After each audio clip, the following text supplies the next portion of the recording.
যদি তার মারে কয় এক গ্লাস পানি ঢেলে দাও, ফ্যাক ফ্যাক করে ঢালি খাতি পারে না, প্যারালাইসিস হয়েছে নাকি, আর তো গড়িয়ে গেছে, পানি ঢেলে দিল। আমার লুঙ্গিটা ময়লা হয়ে গেছে, ধুয়ে নতি পারে না, তুমি কয়দিন আমার ছায়া দিয়ে দাও। খেদমত করতেছে।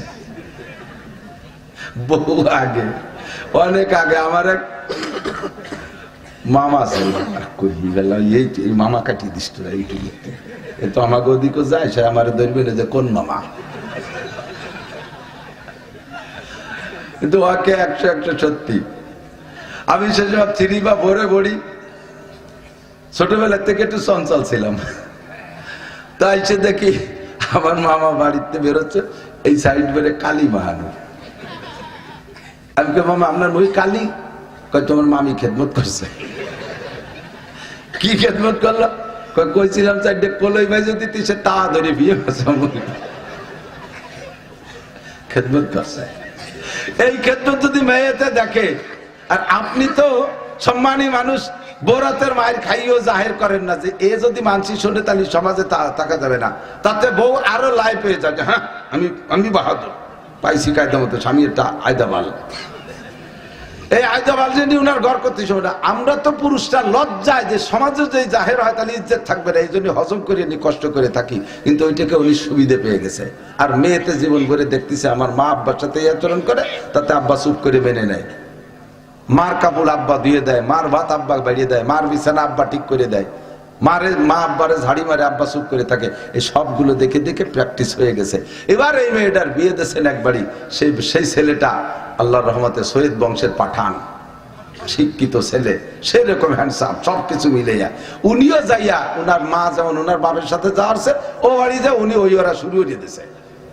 আর সে কি আর ওই বার্তা দিয়ে মানুষ সন্ধ্যের আগে একেবারে 1 তালাক 2 তালাক 3 তালাক, তোর মা তালাক, তোর বাপ তালাক, তোর গোষ্ঠী শুদ্ধ তালাক, তোর হুজুরও তালাক, ঘটি বাটি দিয়ে ব্যাটিং বুটিং দিয়ে ফাটাই দিচ্ছে। কান্তি কান্তি কি হয়েছে? ওই তোমার জামাই আমার 3 চিল্লেই ফাটাই দিচ্ছে। কেন কি হয়েছে? কি করছিস তুই? তুমি আব্বার সাথে যাওয়ার, আমি অল্প একটু তাই হচ্ছে। মেয়েটার কপাল খোলাইছে, হাসি উড়াই দিয়েন না। বহু আজ করি, এগুলো আসে না সব সময়, এগুলো সমাজে একান্ত জরুরি। আদর্শ মুসলিম পরিবার গঠন, কতক্ষণ মায়ের থেকে মেয়েতে শিখবে, আদর্শ শিখবে। মা হলো প্রথম উস্তাদ।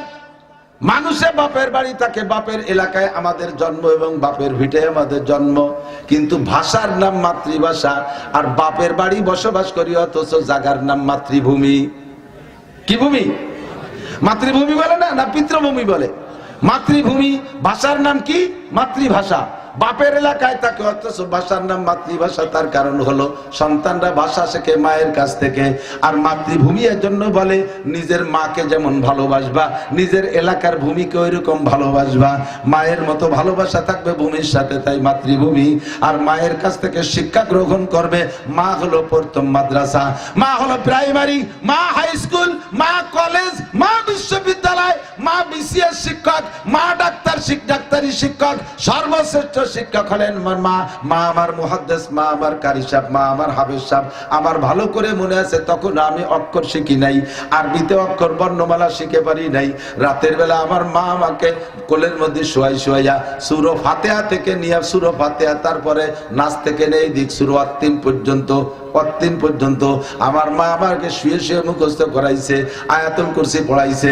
এখন যত ছোট ছোট দোয়াগুলো আমি ব্যবহার করি, খানা খাওয়ার দোয়া, বাথরুমে যাওয়ার দোয়া, বেরোনোর দোয়া, সব দোয়া আমার মা আমাকে শিখাইছে। কোলের মধ্যে রাইখা ঘুমানোর দোয়া, ঘুম থেকে উঠানোর দোয়া।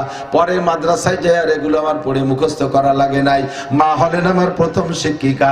মায়ের কাছ থেকে যা শেখা যায়, অন্য কোনো জায়গা থেকে তা শেখা যায় না। কতক্ষণ ঠিক কি ঠিক না?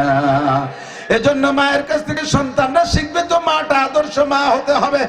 খাদিজাতুল কুবরা 40 দিন বিশ্ব নবীকে এভাবে খেদমত করেছেন। আর নবী নবুয়তি পেয়ে ঘরে আসার পরে এমন একটা কাজ করে দেখাইছেন, যার বুনিয়াদে নবী পাক দোয়া করেছেন, আল্লাহ পাক তার দোয়া কবুল করে জান্নাতের মধ্যে প্রথম ঘরটা বানাই দিয়েছে। সেই খেদমত দেখেছে মেয়ে ফাতেমা ফাতেমাতুজ জাহরা রাদিয়াল্লাহু তাআলা আনহা আমার মা আমার আব্বার সাথে কি করে এইটা দেখেছে মেয়ে ফাতেমা। সব মেয়েরাই ভালো ছিল নবী পাকের, তবে সবচেয়ে বেশি প্রিয় কন্যা ছিলেন হুজুরের কাছে ফাতেমা। ফাতেমা নবী পাকের সব আদর্শগুলো একেবারে পুঙ্খানুপুঙ্খ ধরে রেখেছেন। মদিনায় হিজরত করে যাওয়ার পরে হাজী সাহেব যারা গিয়েছেন তারা দেখেছেন মসজিদে আলী, মসজিদে বেলালের দিক যাইতে ওই জায়গাতে বড় সাহাবাদের কয়েকজনের নামে ছোট ছোট মসজিদ আছে। মসজিদে আবু বকর, মসজিদে ওমর, মসজিদে আলী, মসজিদে উসমান, ছোট ছোট। এখন ভেঙে সমান করে ফেলাইছে। এখন একটা মসজিদই আছে সম্ভবত, মসজিদে ওমর আছে একটা, এটা একটু সুন্দর করে করছে। তো ওই মসজিদে আলী যে জায়গা, ওই জায়গা হযরত আলীর বাড়ি। এই চারটে মসজিদ কেন, ওনাদের বাড়ি ওই জায়গা ছিল, পরে উন্ডা ওইগুলো ওনাদের ইন্তেকালের পরে ধীরে ধীরে সেই জায়গাটারে মসজিদ বানাই দেয়, ছোট ছোট পাঞ্জেগানা মসজিদ। হযরত আলী রাদিয়াল্লাহু তাআলা আনহুর বাড়ি সেই জায়গা এখন মসজিদে আলী, ওই জায়গা হযরত আলীর বাড়ি। মসজিদে নববীর পাশ দিয়ে বিশাল ফাঁকা জায়গা এখনো আছে, তখনও ছিল।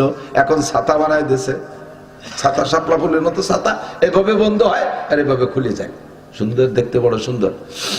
ফজরের নামাজ মসজিদে পড়েন সব সাহাবায়ে কেরাম। রাতে শুয়ে পড়ছেন ফাতেমা আর আলী। রাতের গভীর হয়ে গেছে, গভীর রাত্রে হযরত ফাতেমা হযরত আলী রাদিয়াল্লাহু তাআলা ডাক দিয়ে বলতেছেন, ইয়া ফাতেমা তু জিনি বিল মা, ফাতেমা একটু পানি পান করাও। ফাতেমার কানে আওয়াজ যাওয়ার সঙ্গে সঙ্গে ফাতেমা উঠে গেছে, যাইয়ে দৌড়ে গিয়ে পানি নিয়ে আসছেন, ব্যস্ততার সাথে পানি আনছেন। তারপরে এসে দেখে স্বামী নাক ডেকে ঘুমোচ্ছে। চিন্তায় পড়ে গেলেন, কি করব, ওটাইকে উঠায় পানি পান করাবো নাকি পানি রেখে শুয়ে পড়বো। দ্বিমুখী হয়ে গেলেন, চিন্তা করলেন যদি আমি এখন ডাইকা ঘুম ভাঙাইয়া পানি পান করাই, সারাদিন পরিশ্রম করা মানুষ, পরিশ্রান্ত ক্লান্ত মানুষ, তার তাজা ঘুম, কাঁচা ঘুম, এই ঘুম ভাঙায় পানি পান করাইলে কষ্ট হবে, কাজেই থাক, ডাকা যাবে না। তাহলে কি পানি রেখে শুয়ে পড়বো? পানি রেখে যদি শুয়ে পড়ি, আবার আমার যদি কড়া ঘুম এসে যায়, সেই ঘুমের ভিতরে ডাক দিলে যদি পানি না দিতে পারি, স্বামীর কষ্ট হবে। থাক, আজকে বহু ঘুমাইছি, জীবনে অনেক ঘুমাইছি, আজকে ঘুম হবে না। পানির গিলাস হাতে করে হযরত আলীর মাথার কাছে দাঁড়িয়ে আছে। দাঁড়িয়ে থাকতে থাকতে রাতের মধ্যে আর আলী ওঠে নাই। ফজরের আজান বিলাল যখন মসজিদে নববীতে আজান দিয়েছে, হযরত আলীর কানে আজানের আওয়াজ গেলে আলী চোখ খুলে ফেলছেন। বাম পাশে হাত দিয়ে দেখে হযরত ফাতেমা নাই, চোখ খুলে দেখে মাথার কাছে একটা মহিলা দাঁড়ানো। মান আনতে, তুমি কে? কয় আনা ফাতেমা, আমি ফাতেমা। কি ব্যাপার, তুমি দাঁড়িয়ে আছো? কয় কেন, আপনি গভীর রাত্রে পানি চেয়েছিলেন, তাকে ভুলে গেছেন নাকি? আমি সেই পানি নিয়ে আসছি, এসে দেখে আপনি ঘুমিয়ে গেছেন, আর ডাকি নাই, আপনার কষ্ট হবে বিদায় পানি রেখে আমি শুয়ে পড়ি নাই। পুনরায় চাইলে দিতে দেরি হবে, আপনার কষ্ট হবে, সেই থেকে আমি পানি হাতে করে আপনার মাথার কাছে দাঁড়িয়ে আছি গো স্বামী। পানি কখন খাবেন? হযরত আলী লাফতে উঠা বুকের সাথে জড়িয়ে ধরে বলছে, ফাতেমা, আমি যে রাতে পানি চেয়েছিলাম তা আমার তো মনেই নাই। অনেক সময় ঘুমের মধ্যে মানুষে কথা কয়, সেই কথার মতো হয়তো বলে বেলাইছে, আর ফাতেমা পানি নিয়ে আসছে। ফাতেমাকে বলছে, ফাতেমা, তাহলে তুমি তো আজকে সারা রাত ঘুমাও নাই, আমার খেদমতে নিয়োজিত তাইকা? কয় না, ঘুমাই নাই। কয় তোমার কাছে করজোড় অনুরোধ, আজকে রাতের এই ঘটনাটা তোমার আব্বাজির কাছে বলবা না? ফাতেমা কয়, কথা বলার কি আছে, আপনি তো স্বামী, আমার কাছে খেদমত পাবেন, সেই খেদমতে আমি আসছি, এটা আব্বার কাছে বলার কি আছে? বললেই বা অসুবিধে কি? আমার আব্বা তো আর অন্য আব্বার মতো না, আমার আব্বা তো আমাকে আপনার এই খেদমতের জন্য পাঠিয়েছে। কয় না ফাতেমা, তারপরও তুমি বলবা না? যদি বিশ্বনবী শোনে আমি তোমাকে এইভাবে সারা রাতটা ঘুমাইতে দেই নাই, তাহলে আমাকে ডেকে ধিক্কার দেবে। আলী, আমার এত কলিজার টুকরা সন্তান মেয়েটাকে তুমি স্ত্রী হিসেবে এভাবেই কি ব্যবহার করো? তুমি ঘুমাইছো, আমার মেয়েরে ঘুমাইতে দাও নাই, কষ্ট পাবে, নবী আমারে ধিক্কার দেবে। তুমি বলো ফাতেমা, বলবা না? ফাতেমা কয়, আল্লাহর কসম, আমি জীবনে কোনোদিন আব্বার কাছে বলবো না, আপনি নিশ্চিত থাকেন। এই অভয় যখন ফাতেমা দিয়েছে আলীকে, হযরত আলী সঙ্গে সঙ্গে দোয়া করছে, রব্বি জাআল ফাতেমাতি সাইয়্যিদাতা নিসাই আহলিল জান্নাহ, আল্লাহ তুমি আমার ফাতেমাকে জান্নাতি নারীদের নেত্রী বানাই দিও।